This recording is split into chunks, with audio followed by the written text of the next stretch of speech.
So I'm Clara Nastedt. I am the director of the CSL, the Coordinated Science Laboratory. And before we actually start with our lecture, I would like to tell you about the R.T Chien Lecture as a history. The Robert T. Chien Distinguished Lecture Series has been bringing eminent researchers from all over the world to speak at CSL, and this was since 1979.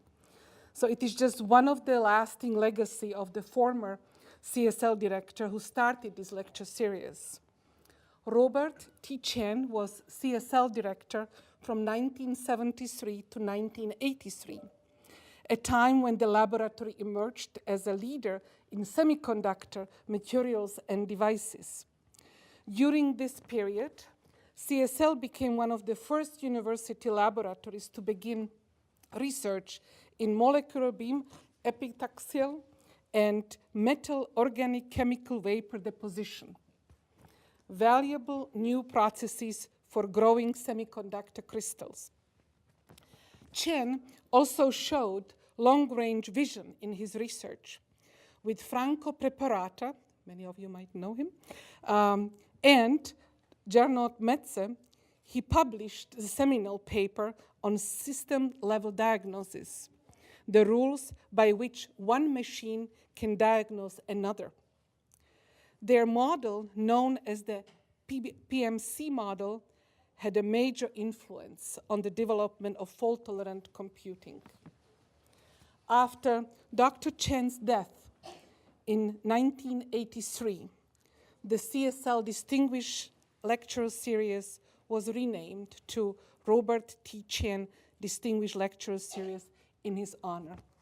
Now I would like to invite Professor Shrikant, who will introduce our R.T Chien lecture speaker. It's my pleasure to introduce Professor Dina Katabi from MIT to give the R.T Chien lecture today. Normally I don't like to use a cheat sheet to read somebody's biography, but she has won so many awards I have no choice. She is the Andrew and Erna Viterbi Professor of EECS at MIT.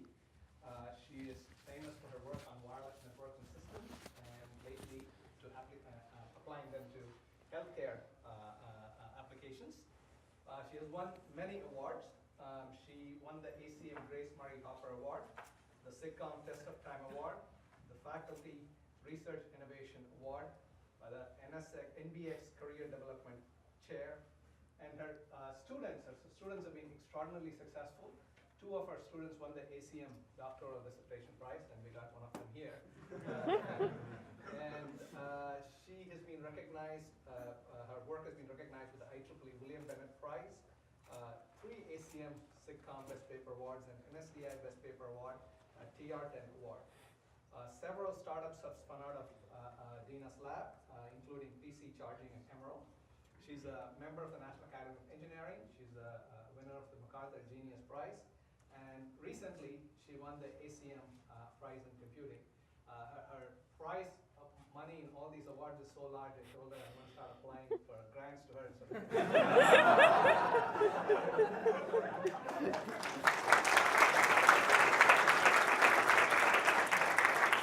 I see. So this is why you invited me. Hello, everyone. It's a pleasure to be here and an honor. And today I'm going to tell you about how we can use wireless system for in-home health monitoring. And I'm going to talk about this notion of moving from wearables to invisibles. Okay, so I'm going to talk about health monitoring. And particularly, I'm very interested in chronic diseases.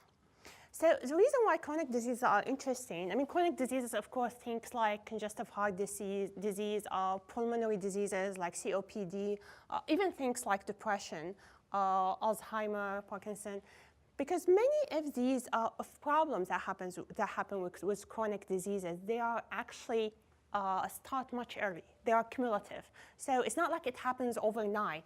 And typically, if there is no attention paid, then the patient ends up in the hospital with an exacerbation. But if you could monitor early on and detect the degradation in the health metrics, whether you are looking at breathing, heartbeats, mobility, gait, all of that stuff, sleep, then you could potentially intervene early, not you, doctors, not engineers, and avoid the hospitalization. And we know, actually, there is a lot of studies that show that a significant amount of hospitalization in chronic diseases are avoidable, or potentially avoidable. So imagine with me if the home actually could continuously monitor the patient and discover any degradation in their health metrics and tell the doctor ahead of time.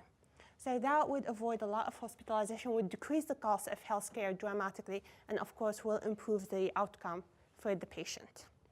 Now, but you might be saying, oh, but like, how do you monitor things at home? I mean, this is kind of like difficult to do today. And indeed, you are right.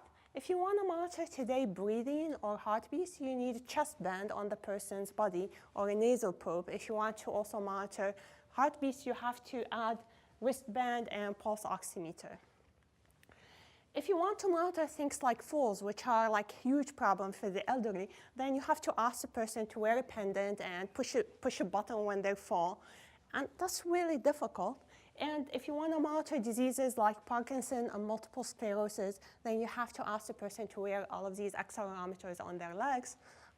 You can imagine that your patient's not going to be so happy with it. Sleep. Anyone went to a sleep lab and did sleep study here? Few people? Okay, so they put the stuff on your head and body and ask you to sleep like that. And it's serious, and just like, and this is supposed to be representative of your sleep.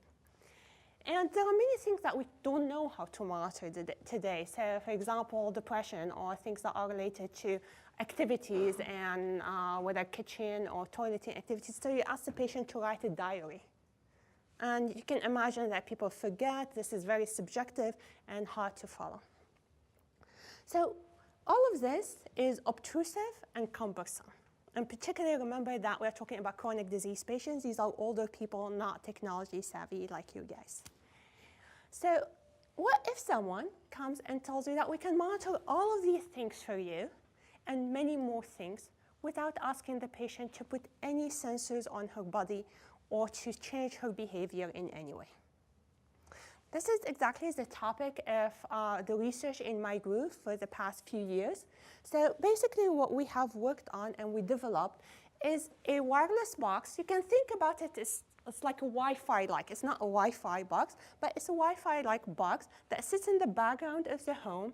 It transmits very low power wireless signal, and using the reflection of that wireless signal, it measures health metrics. And there are no wearables that are necessary at all. And the metrics that it can measure, there are metrics that are related to mobility, like gait and falls and daily activities, and also things that are related to withdrawal versus socialization and the habits of the person. But there are also metrics that are related to vital signs, breathing, heart rate, and sleep stages. So I want to show you first just an illustrative video to make sure that we are all on the same page. So the wireless signals spread in the environment. They reflect off people's bodies. Our bodies are full of water. This is why they reflect. And we have our device here that's collecting these electromagnetic waves, analyzing them. This is an example of a fall. It can alert the caregiver via text, email, or a phone call. And so this is one of our earlier experiments. And here I'm going to show you that we can actually use that reflected signal to monitor how people move in the environment.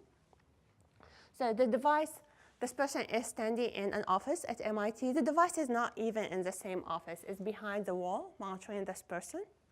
And this screen here, this red dot is where the device thinks this person is standing right now. And I'm just going to play it, and you see that the red dot is tracking him accurately. And I want you to remember all of this is based on the interaction of his body with the surrounding electromagnetic waves. So there are no sensors on him.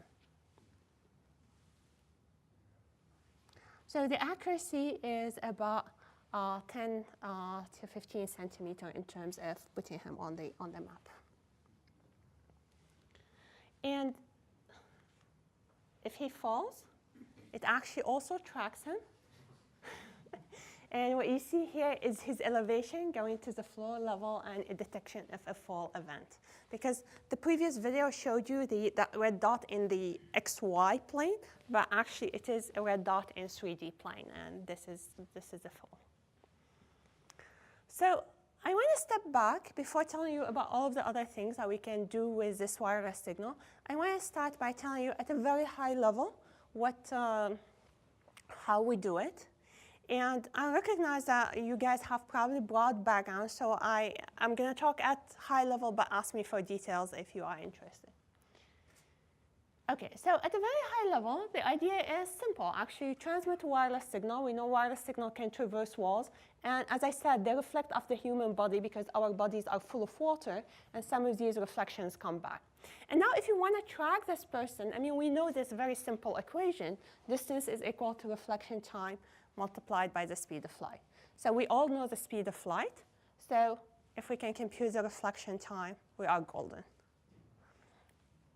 Now, the first thing that comes to mind when you say, oh, we want to compute time is to think, OK, so I can transmit a signal, have some clock or form of a clock, and measure the time when it comes back. But this is actually not very practical because you are trying to measure times that are very small. So you will need very fast electronics, which is going to make it very expensive. So there is an easier way to do this. And we can borrow some ideas from radar systems. So how do we measure reflection time? So let's say that you create a signal where the frequency changes linearly with time. So you transmit this signal. Now this signal goes to the environment, and let's say there is one reflector, so it reflects and comes back. And let's say this is the time it took for this signal to reflect back. Now, because there is a linear relation between time and frequency, this change in frequency between the transmitted signal and the received signal is related to this reflection time by a very simple equation, which is delta F divided by the slope. Now, you, as an engineer, you chose that slope. And if you can measure delta F, then you get your reflection time, and you are done. So how do we measure delta F? Now, you might say, oh, so you just changed the problem on me. Why, so now delta F instead of time. But actually, measuring frequencies is kind of easy. So if you think about all of you guys, you have a Wi-Fi device or your cell phone. And every wireless device or Wi-Fi or cell phone, they have a box called mixer. And that mixer takes, at a very high level, you can think that the mixer takes two signals and does down converting, which is effectively subtracting the frequencies. So all that you have to do is to take that very cheap equipment, just take your transmitted and received signal, take an FFT, and the signal will spike at delta F. So basically, now we know how to measure delta F. From delta F, we know how to move back to propagation time, and propagation time gives us distance. So that's the highest level principle. Of course, it's not as simple as that, because when you transmit an environment like the environment that we are in, you don't get just a single reflection. You get complex reflection. Everything reflects, including the podium, the floor, the ceiling, the walls. So you get all of these reflections, and there are reflections that are even more complex, multi-hop reflections. So you're not going to get one single spike when there is a person. You will get multiple of these spikes, and this is multipass, and everything is hidden. Like the person is just overwhelmed, the signal from the person overwhelmed by all of these bigger reflections. Now, how do we eliminate these things? How do we eliminate this multipass effect? So, what? You subtract over time. You don't average over time. You subtract over time, because static reflection can be easy to eliminate. It's like reflections from a wall, for example. So basically, what you can do is that you can take your signal at time t, take your signal at time t plus some small amount of time, and then just reflections from a wall are going to, they don't change if the object is static. So you can subtract these two, and you will have reflections from moving objects.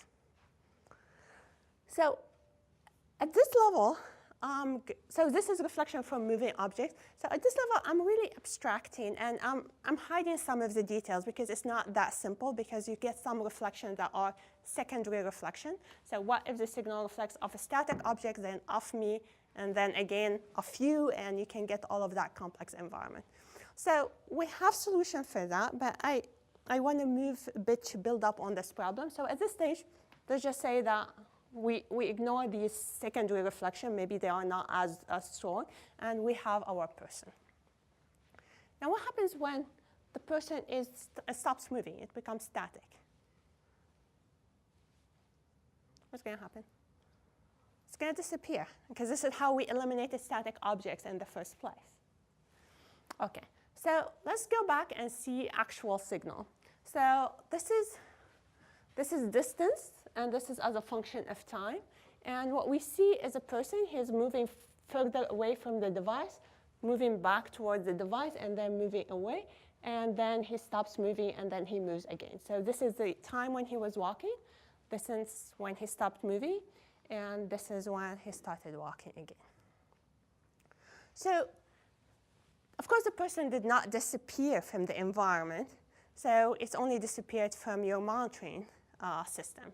So if you want to track a person and create trajectories, you have to be able to map the walking at some interval and understand that the person who disappeared is still there and be able to connect those things.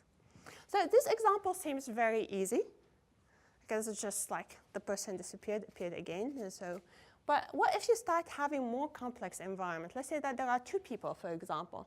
So this is the second person. And now you see the second person coming here, and this is the other person. So basically, this is a tracking problem. So you have multiple objects that are moving. At some point, they disappear and appear. So you have some constraint on the movement. But effectively, you want to track all the people in the environment. And this picture will get much more complex, of course, if you have more and more people. So how do we solve this problem? Any suggestions? Well, you guys are not as aggressive as the MIT audience. Matching. Matching. Actually, not exactly, but close. So basically, if you think about these walking periods as segments, and our objective is we're going to define a graph, and each one of these segments is node. Okay? So, and we want to discover which segment follows which other segment from the same person. So we are going to put cost on these edges, and that cost says, what is the cost of saying that S4 follows S1? And this we are going to define as a function of the probability of Si given Sj. And because this is the cost, we're going to take minus the log. OK, so now I take that graph, and I put a fictitious source and fictitious destination. I define the edge cost this way. And then this probability I have to define in a way that is physically meaningful. So what do we know about this probability? We know that people are likely to, if somebody disappears in some place, they're likely to appear again in some nearby place. Okay? So that probability has to be a function of where the first segment ended and where the next segment start. And also, it is a function of time. I mean, if somebody disappeared here yesterday, it's unlikely that somebody who's showing up today here is exactly the same person. So you can define a Gaussian probability that is a function of time and space, and substitute this with that Gaussian probability, and then all that you have to do is to solve a mean cost flow problem. So will this be effective when two individuals are, let's say, hugging each other or kissing each other, then they parted their ways. Yeah, so in that case, you have to add additional things. So I'm abstracting at a very high level, but effectively, you have to detect that these actually are two segments. And the more time, of course, they hug each other, the less the probability is going to be that you're going to discover that these are two individuals. But we add also additional constraint because also you cannot create individual out of nothing. So effectively here, I'm assuming kind of like the number of people is constant and known a priori, but effectively also the number of people you don't know it a priori, and people also cannot start from the middle of the coverage area, they start from the boundaries. So it is more complex than this. Okay, I mean, I was trying to cheat my home security systems, and I can even think about how I can cheat this system, but I will not go there. Yeah, so at the end, actually, I'll come back also again to your question, and now we solve this problem in a much more effective way that you cannot cheat even if the person hugs for a long time. So you said your system also obtains elevation information, so why not combine that with the track information? So currently, so when we started, we didn't, because we looked at only the map because there is a lot of information. And now we actually do combine the height, and we combine it using machine learning algorithms. So, Yes? so for your system, if you can detect people's heartbeat, isn't that's always a moving object of the person? So heartbeats actually are very interesting. So I'm going to get back to heartbeat, but heartbeat are very minute motion. So if the person actually if there is a lot of moving objects in the environment or the person himself is on the move, you can't really detect the heartbeat. In fact, even with wearables, like if the wearable, if you are moving and the contact is not fixed, they have motion artifacts. Okay. So I just want to show an example with multiple people that now we know how to do multiple people. So there are these two people who are sitting there reading, and there is a third person who's walking between them. And you can see the system is working with that and it's stable.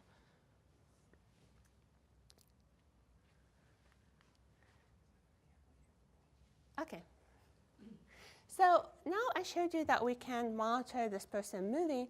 What can you do with that in terms of health? So you can monitor activities. So you can monitor, for example, kitchen activities, because the device will see the person as he goes to the kitchen, and now we are creating even trajectories. We know where he came, that he went to the kitchen, and how much time he spent in the kitchen and where. You can monitor even, as we said, withdrawal versus socializing with other people, because let's say, for example, you are monitoring a patient, and that patient wakes up, starts moving in her bed like at 9 a.m. and tossing around but doesn't leave the bed, hardly goes anywhere, goes to the kitchen, comes back, doesn't do much, nobody visits, then that's withdrawal behavior. That's not good. And you can monitor sleep. So sleep actually is very interesting, because I notice many people here have sleeping problems. And so in sleep, you can monitor it one way using actigraphy. So in the sense, the device sees the person as he walks to bed, when they stop tossing around in bed, and when they step out. So you can do that, and that would be a measure of actigraphy, so measuring the location and the movement of the person. But it turns out that we can monitor sleep at much deeper level than that. So we know that when you go to sleep, our brain waves change and enter different stages. So these stages are awake, light sleep, deep sleep, and rapid eye movement. And these stages actually are related to the EEG waves. So typically, so this is why they put all of these electrodes on the person's head when they want sleep staging. And they are very important for sleep disorders, of course, but they are also important for a variety of diseases. So just to give you an example, rapid eye movement is very important in depression. Because what happens in depression, the cycle and you get disruption in the REM stage, and the REM stage tends to start much earlier. And in fact, when we did our experiment, we discovered one person we didn't know why her REM was starting much earlier. Turned out that she's depressed. Deep sleep. So during deep sleep, you have these what's called slow waves, And those slow waves are actually very important for memory consolidation. So for Alzheimer patients, this stage, deep sleep, gets disrupted. So all of that is important, not just for sleep disorders, but for a variety of diseases, as we've talked. So today, if you want to monitor sleep staging, that's what's going to happen to you or to your patient. So you can imagine he's not happy. And it's very hard, actually, to sleep like that. Many people don't get to sleep, or at least that you cannot get to monitor longitudinal, like having multiple nights or many nights over time. So let me show you how our device looks like. If I can, let me show you if I can move this. Okay. So this is our box. It transmits very low power signal, about 1,000 times lower power. There is a machine learning algorithm that is watching that signal and spitting out the sleep stages throughout the night. So this machine learning model knows, for example, when this person is dreaming and when he's like having deep sleep. And the accuracy of this, so we did experiments with 100 nights, 25 subjects, and we have an accuracy that is 80% in comparison to putting the electrode and the EEG signal in comparison to an FDA-approved device that based on putting all of those EEG. So what are you exactly detecting? So let me get to that a bit later, but just I want to explain a bit here, because one question is this 80% good or not good enough, or how good is that? So today, if you do sleep staging, so you go to the sleep lab, and they get your EEGs throughout the night, and then in the morning there is a sleep technician, and that sleep technician takes that signal, divide it into 30-second intervals called epochs, and then for every 30-second interval he puts a label. So you are in deep sleep, you are in light sleep, so on. And if you take two sleep technicians, give them the same exact signal, the same EEG, the consistency on average between them is 83%. So this is pretty good, and it is kind of comparable to what you would get in terms of consistency between two results in a sleep lab. So let me just go back to his question and then take your question. So you asked what kind of things you are detecting? Okay, so what are we doing here? So what we are doing is we are putting a device that you saw it. This is actually exactly our device. You see it on the wall. And it's collecting the electromagnetic wave samples from that FMCW, from that signal that you saw. And it's taking those signals and pushing them to a machine learning model that I'm just going to talk about in the next few slides. Taking the EM wave from the brain? Or? I don't think so. So at a high level, it's very hard to say exactly what it's detecting, because deep learning, as we all know, it doesn't explain itself. It's quite deep that it cannot tell you how it does something. But basically, at high level, so we can guess about what are the things that it's getting. So definitely it's getting any movement, like including, because it's quite sensitive. So if there are twitching in the muscles, actually our device get them. And also it's getting signals that are related to breathing and heartbeats, and potentially other things we don't know exactly, but we know at least that the signal has at least these variability or variance of physiological signals. But for our model, doesn't matter at all. It's just taking RF signal and spitting out sleep stages. And you train it with supervised data? We train it on supervised data. So the training, the way it happens, we check, so we have 100 nights. During those nights, our device is in the environment. Actually, the person has the other device on them. And then we take part of that data, we use it for training, and part we use it for validation, and another part we use it for testing.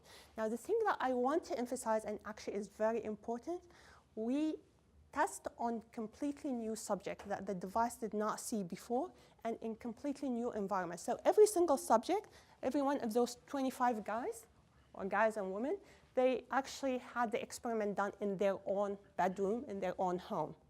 So everything is different, and we are able to teach the device to the point that it can go to completely a new environment with completely a new person, does not need to be trained again. So let me take his, and then we'll come back to yours. So let's say we add a level of complexity, and now you've got two people sleeping and hugging. Well, you guys are so focused on hugging. Very warm university. So we have another paper that shows you that we can separate the sleep, but it doesn't do this level of sleep, deep sleep staging. It gets things that are related to insomnia, like awakening, sleeping, and it can do it with multiple people in the same room. And we have one paper that's not published yet that does it with two people on the same bed. And I have a question regarding your approach again. So now your ground truth, you said use the EEGs, right? Yeah. But as you yourself said, that causes a change in the sleeping behavior. So now your approach is wireless, and the sleeping behavior is going to be different with your approach, and it's going to be different with someone. So are you going to have your approach and the person sleeping with the electrodes at the same time? You see what I'm No, saying? of course not. Okay, Yeah, that's so- the main point, is not to do that. No, for the evaluation. Yeah. Because you need to have the same experiment. So for the evaluation, we had to have some ground truth. Otherwise, I mean, I can give you any data and tell you it's correct. So how do you know? But the point is, first of all, I mean, this is a much better scenario that the person is sleeping in their own bedroom. Typically, when you do a really good experiment for sleep staging, they take the person and they do one night of accustoming the person to the sensors and all of that stuff, because yeah, the first night is difficult. They are not sleeping the normal way. So on average, we have 4 nights from each subject, and we have even more, like some of the subject in the first few nights, they will just take the stuff and throw it, and without noticing, they are sleeping. So until they got into the point that it was stable, it's so after that, yeah, it becomes like more easy, and they more naturally sleep with the stuff. Now that said, there are subjects that couldn't sleep with the stuff on them. So I'll take his question and then your question, and then we'll move on so that we have enough time. So yes? Yes, my question is actually related. Do you think the devices the patients are wearing interfere with the signal you're measuring? So if the patients are not wearing the devices, do you think you can get the same So I accuracy? don't think the device is interfering with the signal, because clearly we were able to at least remove that effect and get the same signal that the device is getting, and after the person got accustomed to wearing the device. So I'm saying that it's not interfering with the wireless signal, with the ability of the wireless signal to produce the same output as the EEG monitor. Now, whether it's interfering with the person's sleep, so then my answer to him is that we don't use actually the first nights when the person is unable to sleep comfortably with these devices. So you're saying the signals you collected will be exactly the same, whether patients are wearing the devices or not? So I can't tell what the ground truth if the patient is not wearing the device, but I know that our device is able to produce the same output as the FDA-approved sleep staging device. So it's not interfering with the RF ability to capture that behavior. Whether the behavior of the person changes depending on whether they're wearing something or not, I'm saying the standard way to deal with that is to give them some time until they feel comfortable with the device. You don't take the first night, and you don't take data from people who just cannot, like they tell you that their sleep got disturbed because of the device. Question? It seems like your data sample is quite small, and you're already getting. Oh, the data sample is not small, because remember, every 30 seconds has a label. So it is actually, it's very large, because you have a full night, think of 8 hours of sleep. Every 30 seconds, you got a label. And you got 100 nights, 25 subjects. So the data size is not huge, but it's much bigger than 100 samples. Or can we just take it later, because I just want to make sure that I finish the talk. Okay, so how do we do this? So to do it, we are using machine learning, as I just explained to you. And the key challenge when you are taking an RF signal and you are trying to train a supervised model to say, okay, so this is sleep stage, this one versus that one, is that RF signal we know capture a lot of extraneous information that have nothing to do with sleep. In particular, I mean, it captures things that are related to the environment. The signal not only reflects from the person, it reflects from all of these objects in the environment. And now the person actually is kind of static, so you can't really do that subtraction that I told you anymore. So that would not work. So in a sense, what you want to think about is that we have some training examples or training environments. So we can think about these as source domains, and we want to transfer or generalize to new environment that we haven't seen in the data before. So you can think if an environment is so we need to remove the extraneous information, and this is, as I said, it's called multi-source domain adaptation. So we can think of these as the source domains in our training data, and this is the new domain that we want to generalize to that we haven't seen before. And it's not just about the sleep of this person. The RF signal has environment about her room, her body shape, everything, and that is completely irrelevant and extraneous. So how do you design a model that deals with that? So our models, of course, are based on deep learning, and for the sake of this talk, you don't really need to know anything about deep learning or neural networks. So let's just look at things at a high level. So let's say, for the sake of the argument, that there are two classes, and you have domains that are source domains. So if you just try to just put the data all together and hope things are going to generalize, then most likely the distribution of these domains might be very different from each other, like in my example. And you might end up first with complex mapping, and that mapping may not generalize if the distribution does not generalize. What we want to do is really to map all the distributions to each other, so to learn how to map these distributions so that things will generalize better. And that is the domain adaptation. Now, how do we do this? So we do it using a new model that it's a neural network model that we call conditional adversarial training. And again, I'm going to explain it at high level, so I'm going to think about each neural network as just a box. Inside that box, there is a neural network, but you don't really need to worry what's exactly inside the box. So let's think, so as I said, we use something called, or we developed something called conditional adversarial architecture, but let's start by saying just adversarial architecture, and let me explain what that means. So you have some input. In this case, the input happens to be RF signals. And you encode that input to some representation that is suitable for your task.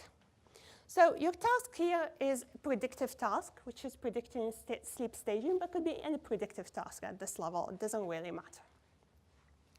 So this representation, so the input, as we said, has a lot of extraneous information that are not relevant to this prediction task. You want your representation to be free of that extraneous information so that the predictive task can use that representation in an effective way. So we want this representation to be different from that in the sense that it eliminates all of the extra stuff that is irrelevant. So here's one way to do it. So we're going to take another neural network here that is taking the same representation. And these two neural networks kind of like playing a game with each other. So this guy is what we call the discriminator. This guy takes that representation, and its function, its job, is to tell whose environment, which domain this was. Is this representation, is the RF signal from Dave's home, or from Barbara's home, or from Srikant's home? And so this is the job of this guy. And he's successful if he gets the right domain, the right source environment pair. This guy is just doing sleep staging. And this representation will be fed to both of them. But the loss function that we're going to use to train the network is going to be a combination of the loss function of this guy, so the predictor loss function, minus some multiplier with the discriminator loss function. So effectively, we are saying we're going to train this network with, of course, back propagation, so that this representation, as we train more and more, is going to make this guy win the game. This guy is going to be able to predict, and this guy, whatever is doing, is going to become less and less effective at, because we are training with the negative of that loss. OK? So this is a discriminator. Over time, this representation would eliminate all information that will allow this guy to say, this RF data comes from Dave's place or from Deborah's place. But there's a problem with this. Because if you just do this, actually, this discriminator might eliminate information that is useful for the predictive task. You say, for example, if somebody has have a lot of weight, then their breathing is shallow, their sleep is more disturbed, and now it's going to eliminate that information, although it is actually very important information for the predictive task. So you don't want that. What can you do? How do you eliminate only the extraneous information, but nothing of the useful information? So this is exactly what we mean by conditional adversary. You feed this guy the posterior probability. So you feed this guy the probability of the sleep stages based on the input signal. And now, this guy actually knows the sleep stages. So there is no back propagation that this guy will, by eliminating this information from the signal, it can screw up this guy. There is no benefit from eliminating this information from the representation. And the network, we actually can prove that at equilibrium, this setup will remove all extraneous information except the information that is useful for the task at hand. Right? So that's the gist of this method. Again, this method is very general. So here we are applying it to sleep staging.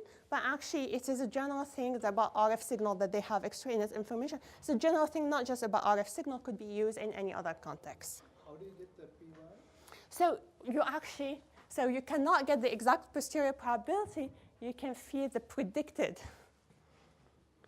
Yeah. And we show even that the equilibrium would work. Let me just take the questions at the end. OK. So here are all of the subjects. And you can see that all of them actually work pretty well, although every time you test on a subject, the training data did not have that subject at all. So this is a new subject, but still work for it, despite that it's not its environment. So we are able to generalize very well to new homes and new subjects. I want to show you that another application. So we can also do breathing. And here, some of you probably have seen this video. So this is the breathing signal of this person. He holds his breath, and you can see the signal stays at steady level. Because he exhaled, he did not inhale. So these are his exhale, inhale, and then the signal is staying at steady level because he's holding his breath. So let's zoom in on that signal. So these are the inhales. These are the exhales. The blips that you see on the signal, they're actually his heartbeats. So this is, of course, for the sake of the video, this is a clean, relatively clean signal. So the problem, so when we started looking at this problem at the beginning, we were working with, let us use the heartbeats to discover the heart rate of the person. With heart rate, which is the average number of beats per minute. But now if I tell you a different problem, if I tell you that you want exactly the beat-to-beat intervals, so it's not the average anymore. I want you to give me the length of every single beat. You might ask, why is this important? Actually, this is very important because there is something that is called heart rate variability. So it's not just your average heart rate. It's the heart rate variability that is used in a variety of health-related metrics. Just to give you an example, it's bad if every single beat that you have is the same length. You would think that heartbeats are periodic, but actually they are not exactly periodic. They have different lengths. If your heartbeats, every single beat is the same, it's really bad.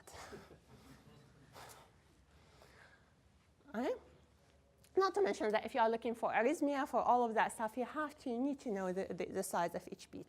So how do we get the exact beat-to-beat interval? So first you need to remove the breathing signal. So these are the heartbeats. So at first level, let's remove the breathing signal. And what we do is we use an acceleration filter. Of course, breathing is much slower motion than heartbeats. So, and not just slower. I mean, the heartbeat is like really a contraction thing. So the acceleration is pretty high. So you can use an acceleration filter to remove the breathing. So once you do this, you get a signal that looks like this. And if you have the ECG on the same person, then you can tell that actually this is pretty good signal. Every single one of these is a beat. This is not your standard, like when we say heartbeat, you would imagine this signal. But this is actually an electricity-based signal. This is ECG. But this also is a beat, but it's based on the pulsing motion. But you can still use it to measure the beat-to-beat interval. Now, and again, as I told you, these intervals are not equal sized. So you really need to get these very small differences on the level of milliseconds if you are to solve this problem. Now, how do we do it? How do we segment that signal? So the previous signal that I showed you is nice, but in reality, it looks like this. So this is, you can't visually look at this and tell me where the beats are. So how do we do it? So here's the high-level idea. So we are going to, let's say that you have a template for how the heartbeat looks like. Then we are going to try to use that template. Let's say this is our template. And we can start from a random template. And then we can start dividing this heartbeat signal according to our template and say, OK, so start here, and this is the next beat, and this is the next beat.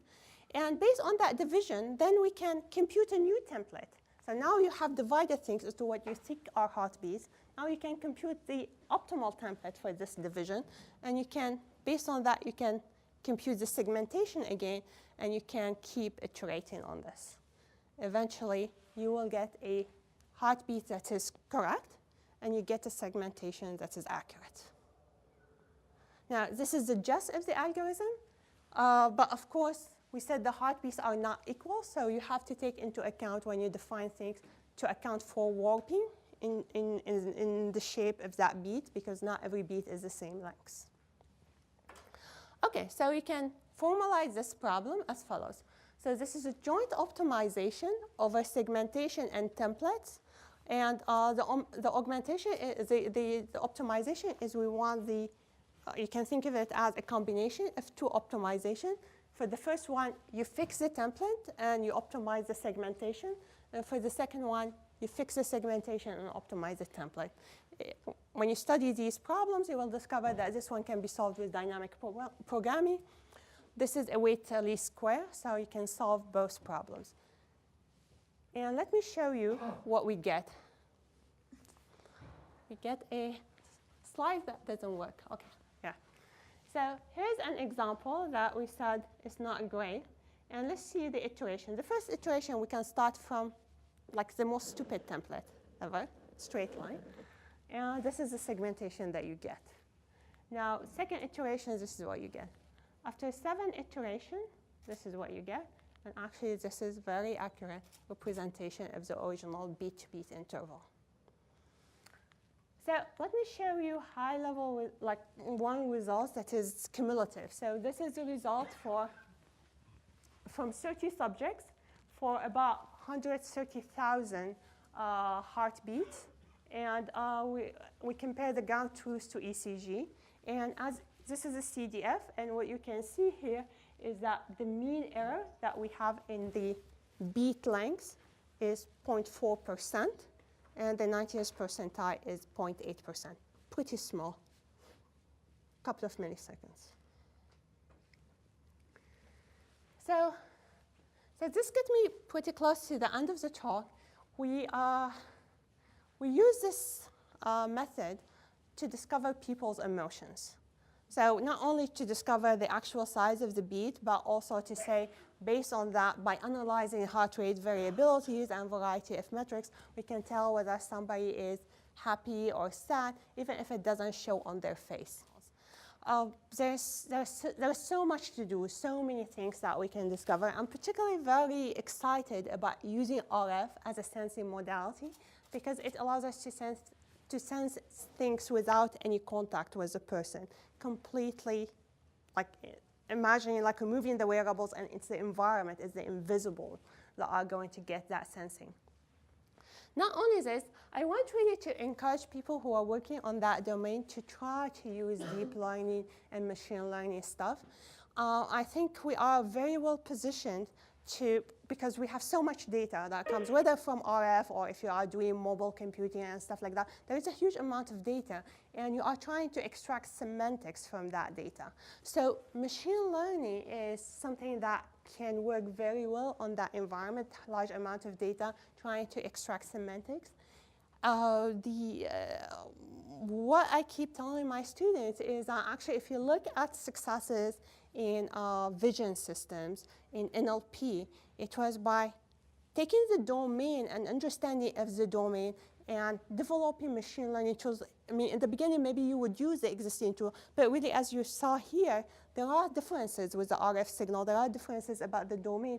And by bringing these two together and developing something that fits the domain, using the domain knowledge, I really hope that we can see a huge jump in understanding that data that will move us from what we can do today to something new and completely unpredictable. So thank you very much. I'll stop here.